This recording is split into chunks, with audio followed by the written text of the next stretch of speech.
الحمدللہ رب العالمین والصلاة والسلام علی سید الانبیاء والمرسلین اما بعد فاعوذ باللہ من الشیطان الرجیم بسم اللہ الرحمن الرحیم۔ حضرت سیدنا جابر بن عبداللہ رضی اللہ تعالیٰ عنہ سے روایت ہے، پیارے آقا صلی اللہ علیہ وآلہ وسلم کا فرمان ذیشان ہے، میری امت کو ماہ رمضان میں 5 چیزیں عطا کی گئی۔ فرمایا کہ جو مجھ سے پہلے کسی نبی کو نہ ملی۔ وہ کون سے 5؟ فرمایا نمبر 1، جب رمضان المبارک کی پہلی رات ہوتی ہے تو اللہ پاک ان کی طرف رحمت کی نظر فرماتا ہے، اور جس کی طرف اللہ پاک نظر رحمت فرمائے اسے کبھی بھی عذاب نہ دے گا۔ نمبر 2، فرمایا شام کے وقت ان کے منہ کی جو بو ہے، بھوک کی وجہ سے جو ہوتی ہے، فرمایا یہ اللہ پاک کے نزدیک مشک کی خوشبو سے بھی بہتر ہے۔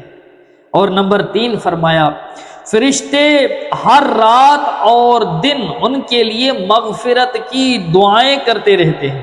نمبر 4، اللہ پاک جنت کو حکم فرماتا ہے، میرے نیک بندوں کے لیے مزین یعنی آراستہ ہو جا، ان قریب وہ دنیا کی مشقت سے میرے گھر اور کرم میں راحت پائیں گے۔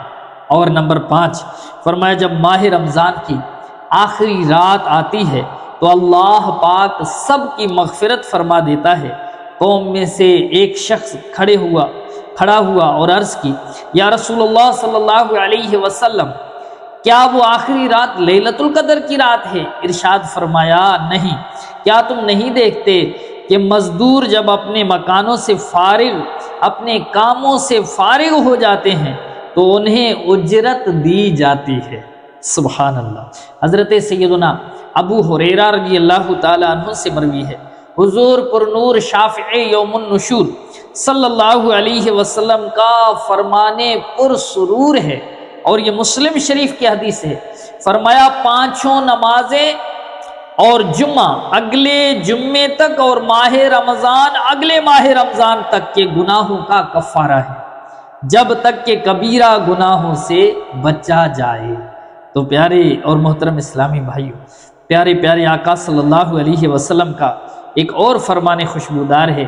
فرمایا اگر بندوں کو معلوم ہوتا کہ رمضان کیا ہے تو فرمایا میری امت تمنا کرتی کہ کاش پورا سال ہی رمضان ہو۔ سبحان اللہ۔ حضرت سیدنا سلمان فارسی رضی اللہ تعالیٰ عنہ فرماتے ہیں، محبوب رحمان سرور ذیشان صلی اللہ تعالیٰ علیہ وآلہ وسلم نے ماہ شعبان کے آخری دن بیان فرمایا۔ کیا بیان فرمایا؟ آئیے سنتے ہیں۔ فرمایا اے لوگو، تمہارے پاس عظمت والا برکت والا مہینہ آیا، وہ مہینہ جس میں ایک رات ایسی بھی ہے جو 1000 مہینوں سے بہتر ہے۔ فرمایا اس ماہ مبارک کے روزے اللہ پاک نے فرض کیے، اور اس کی رات میں قیام یعنی تراویح کی نماز یہ سنت ہے۔ جو اس میں نیکی کا کام کرے تو ایسا ہے جیسے اور کسی مہینے میں فرض ادا کیا، اور اس میں جس نے فرض ادا کیا تو ایسا ہے جیسے اور دنوں میں 70 فرض ادا کیے۔ یہ مہینہ صبر کا ہے، اور صبر کا ثواب جنت ہے، اور یہ مہینہ غمخواری اور بھلائی کا ہے۔ اس مہینے میں مومن کا رزق بڑھایا جاتا ہے۔ جو اس میں روزہ دار کو افطار کرائے اس کے گناہوں کے لیے مغفرت ہے، اور اس کی گردن آگ سے آزاد کر دی جائے گی، اور اس افطار کرنے والے کو ویسا ہی ثواب ملے گا جیسا روزہ رکھنے والے کو ملے گا، بغیر اس کے کہ اس کے اجر میں کچھ کمی ہو۔ عرض کی گئی، یا رسول اللہ صلی اللہ تعالی علیہ وآلہ وسلم، ہم میں سے ہر شخص وہ چیز نہیں پاتا جس سے روزہ افطار کروائے۔ وہ آپ صلی اللہ علیہ وآلہ وسلم نے ارشاد فرمایا، اللہ پاک یہ ثواب تو اس شخص کو دے گا جو ایک گھونٹ دودھ یا ایک کھجور یا پانی سے، ایک گھونٹ پانی سے روزہ افطار کروائے، اور جس نے روزہ دار کو پیٹ بھر کر کھلایا تو اس کو اللہ پاک میرے حوض سے پلائے گا کہ کبھی پیاسا نہ ہوگا۔ سبحان اللہ، یہاں تک کہ جنت میں داخل ہو جائے۔ پھر آگے فرمایا کہ یہ وہ مہینہ ہے کہ اس کا اول یعنی ابتدائی 10 دن رحمت ہے، اور اوسط یعنی درمیانی 10 دن مغفرت ہے، اور آخر یعنی آخری 10 دن جہنم سے آزادی ہے۔ فرمایا جو اپنے غلام پر اس مہینے میں تخفیف یعنی کام کم لے تو اللہ پاک اسے بخش دے گا اور جہنم سے آزاد فرما دے گا۔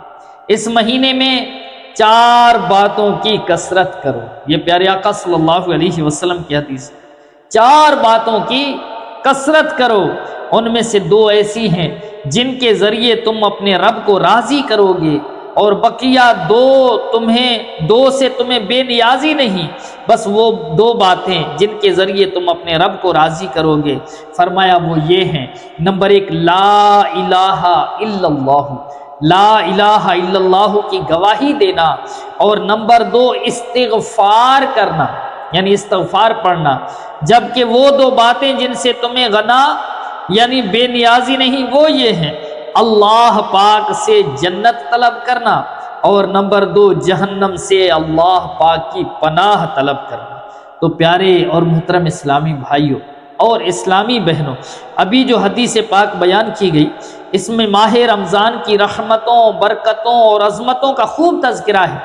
اس ماہ مبارک میں کلمہ شریف زیادہ سے زیادہ تعداد میں پڑھ کر اور بار بار استغفار یعنی خوب توبہ کے ذریعے اللہ پاک کو راضی کرنے کی کوشش کرنی ہے، اور اللہ پاک سے جنت میں داخلے اور جہنم سے پناہ کی بہت زیادہ التجائیں کرنی ہیں۔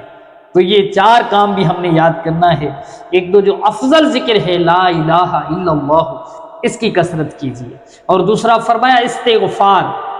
تو استغفار، کوئی بھی استغفار جو آپ کو یاد ہے، استغفر اللہ یا استغفر اللہ العظیم واتوب الیہ، یا استغفر اللہ الذی لا الہ الا هو الحی القیوم واتوب الیہ، یا اگر یہ بڑے استغفار یاد نہیں ہے، یا 5واں کلمہ جو استغفار ہے اسی کو پڑھ لیجیے۔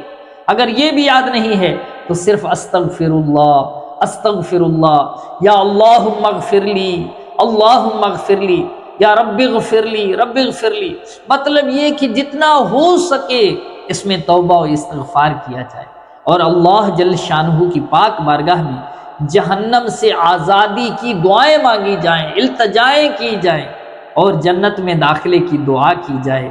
اور فرمایا کہ جب بھی جنت میں داخلے کی دعا کریں تو پھر یہ دعا کیا کریں، یا اللہ ہمیں جنت الفردوس میں اپنے پیارے حبیب صلی اللہ علیہ وسلم کے پڑوس میں جگہ عطا فرمائے۔ اللہ پاک ہمیں فکر آخرت نصیب فرمائے، اللہ پاک ہمیں رمضان المبارک میں خوب عبادت کرنے کی سعادت نصیب فرمائے۔ آمین بجاہ نبی الامین صلی اللہ تعالی علیہ